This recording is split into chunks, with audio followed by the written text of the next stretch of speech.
Chieftain Metals is listed on the Toronto Exchange. On the main board, it's under ticker CFB. The Chief Executive and President is Victor Wiprisky, who joins us now with more. Victor, it's an interesting story.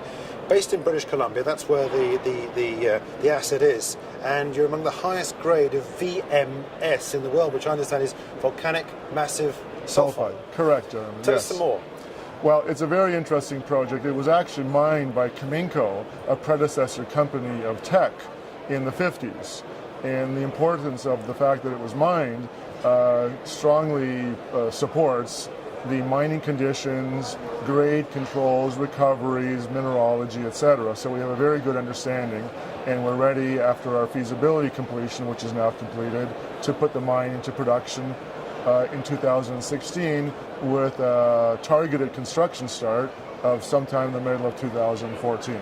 The predominant metal here is zinc, isn't it? But what are the other metals involved? We actually have 5 metals, and they're relatively well balanced between the main 4. The 5 metals are zinc, copper, lead, gold, and silver. Half our revenues will be from the gold and silver, which gives us wonderful financing flexibility.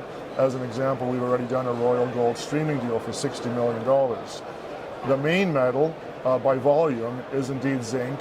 We expect to have approximately 80 million pounds a year of payable zinc production. This is a statistic I like from your most latest presentation. We know it's low cost, but you've got the negative zinc recovery, minus 90 cents. So it's important to understand how that calculation works. The global industry cost curves for various metals, copper, zinc, gold, plot all the mines, and there's a metric or a formula called C1 cost, and that is all your direct cash costs to produce the metal, subtracting byproducts. So I mentioned we have 5 metals. If you look at zinc as our primary metal, and you take the revenues and subtract all the costs from zinc, and then also subtract the revenues from the related metals, you get a minus 90 cents a pound cost. When you plot that on the global cost curve, it's literally at the bottom of the world's cost curve. And this is shovel ready as well, isn't it? It's shovel ready. We're ready to go. We have all the major permits to start construction, and we're now in discussions on project financing with banks, suppliers, and lead equity partners. So what's 2014 looking like? What's in your intro at the moment? 2014, the biggest event for us will be to raise $500 million of project financing, approximately half of which, $250 million, will be from senior lending banks. We're in good shape on those discussions, advanced with several banks. We have the Royal Gold piece already in place for a further $50 million. Their total deal was 60, but 50 to go into the project.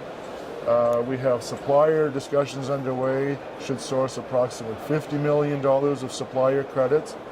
And we are structuring what I would call a zinc note. This is at a time when investors are looking for yield, as well as a way to play zinc. Zinc is increasingly on people's minds as apparently a global shortage is in the offing, and we will offer a direct participation, a good yield, as well as participation in to yield further enhance yield with zinc, and then approximately $70 million of equity. And we're in discussions with the lead investment banks to form a syndicate on that front. So hopefully in the first quarter or shortly thereafter, we'll complete the project financing and start construction next summer. And of course, it's a safe jurisdiction as well. That's the other thing. It doesn't get much better than British Columbia and Canada.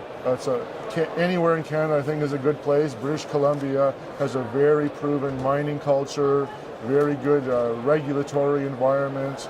We're permitted. We feel very fortunate to be operating in British Columbia. And you've got the management in place as well to all lead senior the project. management is in place for all the key pieces. We cover metallurgy, construction, operations, geology, engineering, all the key pieces. So what keeps you awake at night then? What's the cost of the equity, and hopefully we won't get taken over before we can build it. Yeah, so you want to stay independent. You want to go through It's not that we have to stay independent, but of course a lot of value will be proven up to shareholders who have stuck with us once we finance the project. That'll be the big catalyst, if you will. I haven't talked about the project cash flow. It's at spot prices, $110 to $120 million a year. Right. So we only have 16 million shares outstanding. do the math, any way you finance it, the shares are looking very attractive post-project financing. Well, good luck for 2014. Jeremy, thank you very much. It's a I enjoyed our talk. It's a pleasure, Victor, and always. Victor Wojprowski is the Chief Executive and President of Chieftain Metals.